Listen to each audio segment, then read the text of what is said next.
सभी मित्रों को हर हर महादेव। मैं पंडित निखिल शर्मा काशी से आप सभी ज्योतिष के विद्यार्थियों का स्वागत करता हूं मेरे YouTube चैनल में। 16 वर्ग पत्रिका बनाने की विधि में हमने अगले पार्ट में जाना था कि सुदामान किस प्रकार बनाया जाता है। आज हम सभी जानेंगे, जो कि आपकी भी बहुत इच्छा हो रही होगी कि लग्न किस प्रकार बनाई जाती है। देखिए, हमने ग्रह स्पष्ट किया था, तात्कालिक जो ग्रह स्पष्ट हमने किया था उसकी लग्न में आवश्यकता होती है, जो कि मैंने ले लिया है। और अयनांश की आवश्यकता होती है। अयनांश पंचांग में दिया हुआ रहता है। अयनांश इस प्रकार लिखा होता है पंचांग में, तो वह अयनांश ले लेना चाहिए। और आप सभी सोचते भी होंगे कि अयनांश होता क्या है, अयनांश का क्या मतलब है। ताकि आप सभी जानते हैं कि ब्रह्मांड 360 अंश का एक वृत्त गोला है, जिसमें पूरा ब्रह्मांड है। उसी में जो जन्म लेते हैं, जो ब्रह्मांड बढ़ता है, आपने देखा होगा पंचांग में अयनांश हमेशा बढ़ता हुआ रहता है। 33 है, 35 हो जाएगा, 35 के बाद में अगले महीने में 36 हो जाएगा, 37 हो जाएगा। इस प्रकार से ब्रह्मांड बढ़ता हुआ रहता है। चलिए हम समझते हैं लग्न साधन किस प्रकार किया जाता है। देखिए, नियम बोलता है कि तात्कालिक सूर्य स्पष्ट को ले लेना चाहिए और अयनांश को ले लेना चाहिए। तो मैंने तात्कालिक सूर्य स्पष्ट लिया, जो हम पार्ट में अगले ग्रह स्पष्ट में किए थे। तात्कालिक सूर्य स्पष्ट था 0 राशि 9 अंश 1 कला 25 विकला।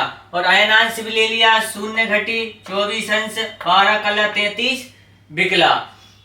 तो मैंने अयनांश को ले लिया। अब लग्न साधन का नियम बोलता है कि दोनों को जोड़ देना चाहिए। देखिए, हम जोड़ेंगे इनको, 3 2 5 और 3 8, 3 2 5, 12 और 1 13, 9 4 13 का 3, हाथ का 1 2 और 1 3, शून्य का 0। अब देखिए, अंश तो 30 से ज्यादा होता नहीं है, तो हम इसमें 30 का भाग देकर राशि बना लेंगे। यहाँ पर भागफल 1 जुड़ जाएगा, तो यहाँ पर राशि बन जाएगी।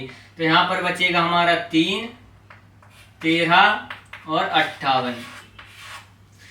यह हमको प्राप्त हुआ शयनार्क, इसको बोलते हैं शयनार्क। यह हमको प्राप्त हो चुका है शयनार्क। अब यहाँ पर नियम बोलता है कि जो संख्या हमको प्राप्त हो उसे 30 घटी से अंश कला विकला को घटा देना चाहिए। तो हम 30 घटी लेंगे। देखिए, 30 घटी, क्योंकि अंश कला और विकला को घटाना है, तो हमने 30 घटी ले ली है। हमने 30 घटी ये ले ली है। अंश था 3, कला थी 13 और 58 थी विकला।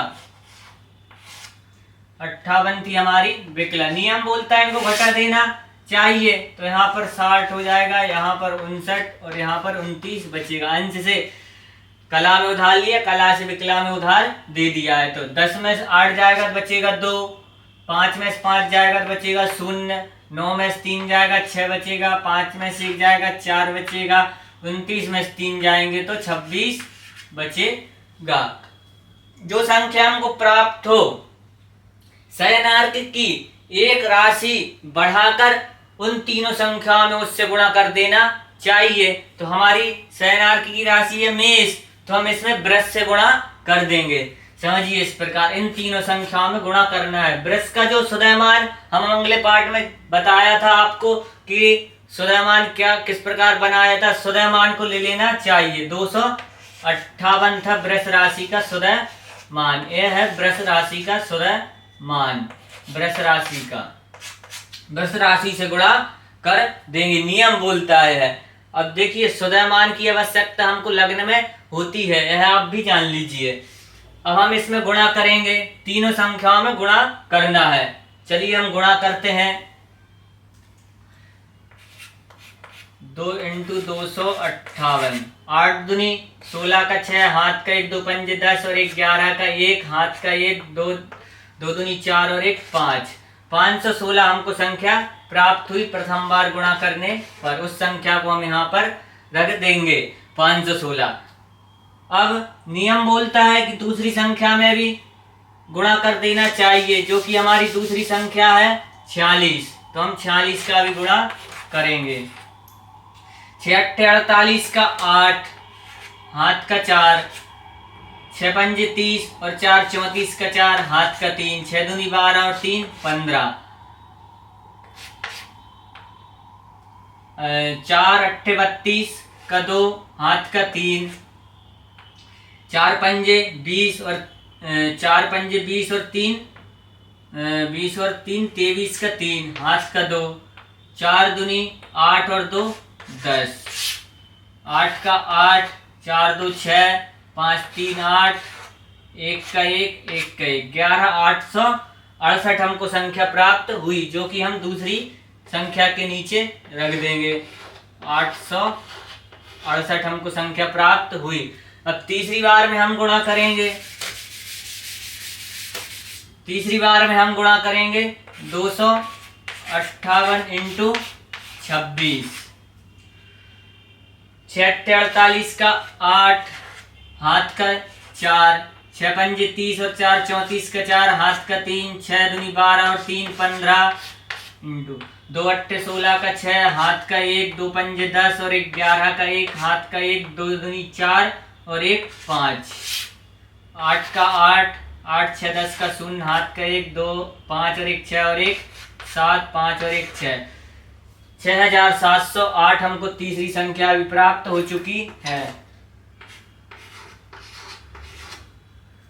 तीनों संख्याओं को हमने प्राप्त कर लिया है गुणा कर कर। अब नियम यहाँ पर बोलता है यदि प्रथम लब्धि 60 से अधिक हो तो 60 का भाग दे देना चाहिए। प्रथम लब्धि 60 से अधिक हो तो 60 का भाग दे देना चाहिए। तो हम इसमें 60 का भाग दे देंगे।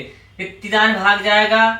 516 में 60 का भाग जाएगा 8 दान। 6 अट्ठे 48, 480। 6 का 6, 11 में से 8 गया बच्चा 3, 4 में से 4 गया 0। शेष संख्या को छोड़ देना चाहिए और भागफल को अग्रिम लब्धि में जोड़ देना चाहिए, जो कि हमारा 8 दान गया था। तो इस संख्या में इसको जोड़ देंगे।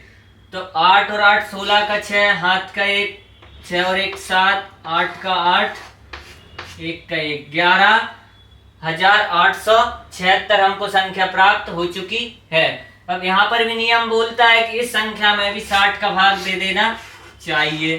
तो हम इसमें 60 का भाग देंगे। एक दान गया 60 एकम 60, 8 का 8, 11 में 6 गया बचा 5, उतारी आई 7 की। कितनी दान जाएगा? 9 दान जाएगा, क्योंकि 6 नम 54, 540। 7 का 7, 8 में 4 गया 4 बचा, 0 का 0, उतारी आई 6 की। अब कितनी दान जाएगा? 7 दान, 6 सत्ते 42, 420।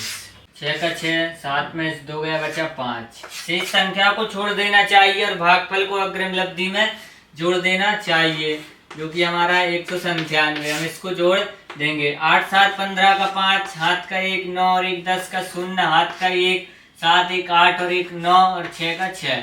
कुछ संख्या प्राप्त हुई 6905। अब यहाँ पर नियम बोलता है जो अंतिम लब्धि में 30 का भाग दे देना चाहिए और जो भागफल आए उसको भोग्यांश के रूप में प्राप्त कर लेना चाहिए। तो हमारा आया है 6905, 6905। इसमें हम 30 का भाग दे देंगे। सबसे प्रथम 2 दान जाएगा 60, 30 दूनी 60, 9 बचा, 6 में 6 गया 0, उतारी आई 5 की। फिर 3 दान गया 30 3 90, दोनों में 0 0, उतारी आई 5 की। 30 में 5 भाग नहीं गया, भागफल आ गया 0। शेष संख्या को छोड़ देना चाहिए और जो भागफल प्राप्त हो हमें भोग्यांश के रूप में प्राप्त होगा। यह हमको भोग्यांश के रूप में प्राप्त हो चुका है। 230 जो संख्या हमको प्राप्त हुई वह वृषभ राशि का भोग्यांश निकल कर आ चुका है। अब आगे नियम बोलता है कि भोग्यांश को पलात्मक इष्टकाल से घटा देना चाहिए। अब पलात्मक इष्टकाल बनाने के लिए सर्वप्रथम तो हमको पता होना चाहिए कि हमारा इष्टकाल क्या था। इष्टकाल था हमारा 7 घटी 25 पल। अब हम इसको पलात्मक बनाएंगे। देखिए पलात्मक किस प्रकार बनाते हैं समझिए एक बार। और आपको चंद्र स्पष्ट में बताया था कि पलात्मक भयाभवो किस प्रकार बना, इसी प्रकार से पलात्मक इष्टकाल बनता है। घटी में 60 का गुणा कर देना चाहिए, 6 सत्ते 42, 420 और पल को जोड़ देना चाहिए।